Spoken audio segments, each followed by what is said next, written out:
सत श्री अकाल, अस्सलाम वालेकुम जनाब, कैसे हो आप सब? I hope so guys you all are doing absolutely great and fine. So guys आज की वीडियो होने वाली है रजा साकिब मुस्तफाई जी की वीडियो होने वाली है तन्हाई में अल्लाह की याद में रोना। तो फिलहाल देखते हैं इस वीडियो को कि ये क्या कहते हैं कि अल्लाह की याद में तन्हाई में सब करते हैं क्योंकि हम सब ने किया होगा। सही बात है ना कि जब हम अकेले होते हैं, हमारे साथ कुछ गलत हुआ हो तो हम गाली निकालते हैं भगवान को कि भाई क्यों किया, हमारे साथ ही क्यों ऐसा होना था ना। तो फिलहाल इस वीडियो को देखते हैं गाइस, लास्ट तक वीडियो को जरूर देखना, फिर करते हैं बाकी बातें डिस्कस। वो आदमी जिसमें तन्हाई में अल्लाह का जिक्र किया, अल्लाह को याद करने बैठ गया, कोई देखने वाला नहीं था, वो तन्हा था, हुजरे में था, अपने बंद कमरे में था, अपने रब को याद किया। अल्लाह की याद करते करते उसकी आंखों से आंसू टपकने लगे, उसकी आंखें आंसुओं का खिराज देने लगी। तो मेरे और आपके आका और मौला ने फरमाया कि ये आंसू इतने कीमती हैं, इन आंसुओं के बदले में कयामत के दिन उसे अर्श इलाही का साया नसीब होगा, अर्श इलाही का साया उसे नसीब होगा इन आंसुओं के बदले में। रूमी अलैहि रहमा फरमाते हैं जहां पानी गिरता है वहां सब्जा उगता है, जहां आंसू गिरते हैं वहां रहमत उतरती है। तो इसलिए जो अल्लाह की याद में रोने का लुत्फ है और अल्लाह की याद में आंसू बहाने का अजर और सिला रखा गया है, ये गुनाहों को धो डालता है, ये अंदर की सफाई और सुथराई का सबब और जरिया है। मेरे और आपके आका मौला ने फरमाया रातों की तन्हाइयों में उठ के कुरान पढ़ा करो और कुरान पढ़ते हुए रोया करो। फिर फरमाया फैलम तबकू फतबाकू, अगर रोना ना आए तो रोने की कोशिश किया करो। हजरत दातागंज बख्श अली हजवेरी से एक मुरीद ने कहा, हजरत अगर रोने की कोशिश करें फिर भी रोना ना आए, फरमाया फिर अपने मुकद्दर पे रोया करो। तुम इतने संग दिल हो गए हो कि तुम्हारी आंखें आंसू का खिराज नहीं देती। जो रोना नहीं जानता वो अल्लाह की रहमतों को और अल्लाह की करम नवाजियों को कैसे समेट पाएगा।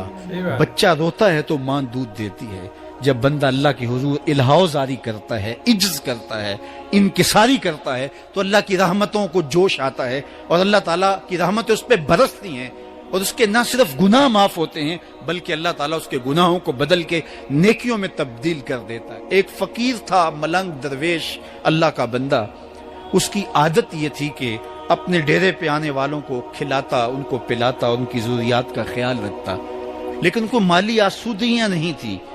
होता यह था कि बाज़ कात लोग आते तो उधार ले करके वो लोगों को खिला देता।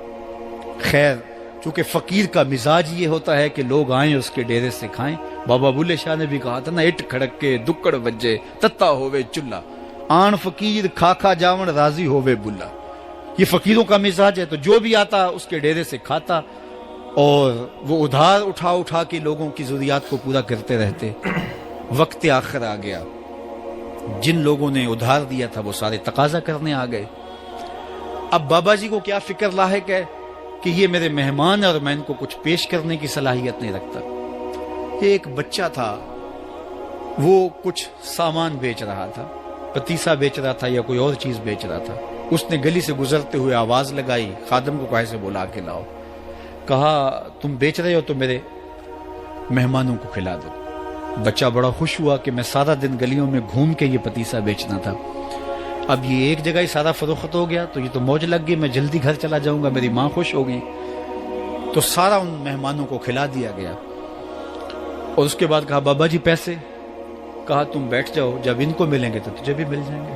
वो बैठ गया, 2 4 10 मिनट बैठा तो बच्चा था, फिर खड़ा हो गया, बाबा जी पैसे, कहा जब इनको मिलेंगे तो तुझे भी मिल जाएंगे। फिर आधा घंटा गुजरा तो फिर उसने कहा बाबा जी पैसे, मेरी माँ मेरा इंतजार कर रही है, हमारे घर का चूल्हा इसी से जलता है, मैं ये पैसे लेकर जाऊंगा और मेरी माँ कोई हंडिया खरीदेगी और हम शाम का घर का कोई सिलसिला करेंगे।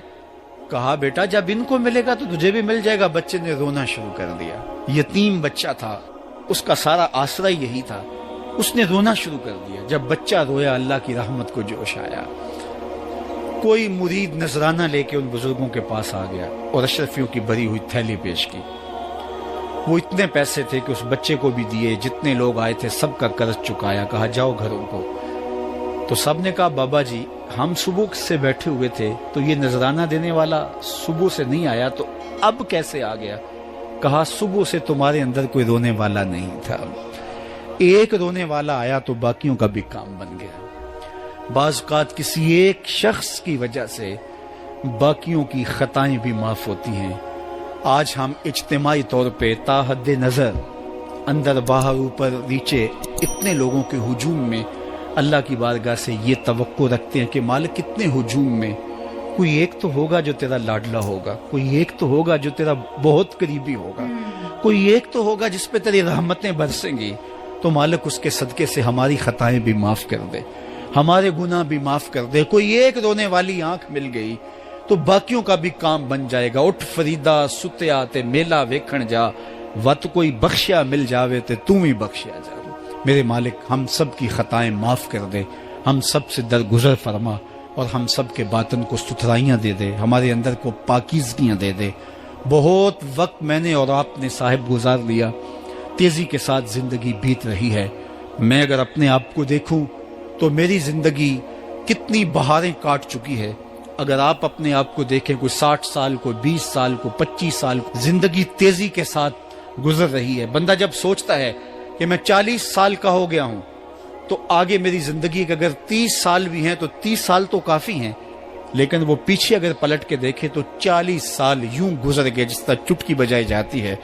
जब चुटकी बजाने के वक्त में 40 साल गुजर गए महसूस होते हैं, तो जो बाकी 30 साल अगर हुए भी वो तो गुमान है मेरा, वो तो गुमान है आपका। हमें तो एक सांस का भी नहीं पता। पूछा गया जिंदगी और मौत के बारे में क्या ख्याल है, कहा फजर पड़ी है, पता नहीं जोहर पढ़ सकेंगे या कि नहीं। कहा इतनी लंबी उम्मीदें लगाए बैठे हो, कहा जोहर पड़ी है, पता नहीं असर पढ़ने का मौका नसीब होता है कि नहीं। कहा यह भी तूले अमल है। एक बोला असर पड़ी है, पता नहीं मगरिब पढ़ सकेंगे या कि नहीं। किसी ने कहा एक रकत पड़ी है, पता नहीं दूसरी रकत भी पढ़ना नसीब होती है या नहीं। कहा ये सब तुम्हारे मुंह की बातें हैं। मैं तो कहता हूं एक तरफ सलाम फेरा है, पता नहीं दूसरी तरफ सलाम भी फेर सकेंगे या कि नहीं। क्या मौत इतनी करीब नहीं है? हमने अपनी आंखों के सामने लोगों को जुदा होते यूं नहीं देखा है। हम कहते हैं इसकी खबर सुना रहे हो मौत की, ये तो मैंने अभी सब्जी वाली दुकान पे देखा था। लेकिन जब मौत आती है तो एक लम्हे का तकद्दुम और ताखुर नहीं होता। तो साहिब आइए अपनी जिंदगी को अल्लाह और उसके रसूल की राहों पे डालें। आज वक्त है, आज मौका है, आज तौबा का दरवाजा खुला है। कल सब कुछ नहीं होगा। आज उसकी रहमतें आवाज दे रही हैं। आज वक्त है, वक्त पर काफी है एक कतरा भी आबे खुश हंगाम का। जल गया जब खेत बरसा मी तो फिर किस काम का। अब आइए सुनिए, इस कायनात के अंदर हमें वो खवातीन मिलेंगी जो पर्दे के पीछे थी, लेकिन पर्दे के सामने मां नहीं आई, अब्दुल कादिर जीलानी आए। मां पर्दे के पीछे थी, पर्दे के सामने फरीदुद्दीन गंजे शक्कर आए। मां पर्दे के पीछे थी, मेहरो मां ने भी आंचल नहीं देखा, लेकिन पर्दे के सामने करबला में हुसैन इब्ने अली आए। तो ये पर्दे के सामने आए, वो पर्दे के पीछे थी। तो जब माएं पर्दे के पीछे हों तो फिर बेटे जो हैं वो पर्दे के सामने आके वो नक्श सबत करते हैं कि जो लोगों के जिंदगी के नकूश को जो है वो उजाल देते हैं और तकदीर बदल देते हैं। तो इसलिए माओं की जिम्मेदारियां घर संभालना है। सो गाइस ये थी वीडियो और भाई साहब इतनी कमाल की वीडियो थी ना। सही कहते हैं वो, अगर आप दिल से अल्लाह से मांगोगे, उन पे भरोसा रखोगे तो आपको सब डेफिनेटली सब कुछ मिलेगा ही मिलेगा। उनकी राह पे चलोगे, प्रोफेट मोहम्मद साहब की राह पे चलोगे, सब्र रखोगे। हाँ, पेशेंस भाई बहुत ज्यादा जरूरी है। हमने एक वीडियो भी देखी, उसमें ये चीज कही गई थी कि इस्लाम इक्वल टू डिसिप्लिन। इस्लाम इतना ऊपर क्यों जा रहा है? सिर्फ एक डिसिप्लिन की वजह से, है ना। तो ये थी वीडियो गाइस। और कैसी लगी? अगर आप चाहते हैं इनकी और ज्यादा वीडियोस देखें या है ना रिएक्शन करें तो जरूर कमेंट करके बताना guys. Thank you so much for watching the video. मिलते हैं नेक्स्ट वीडियो में।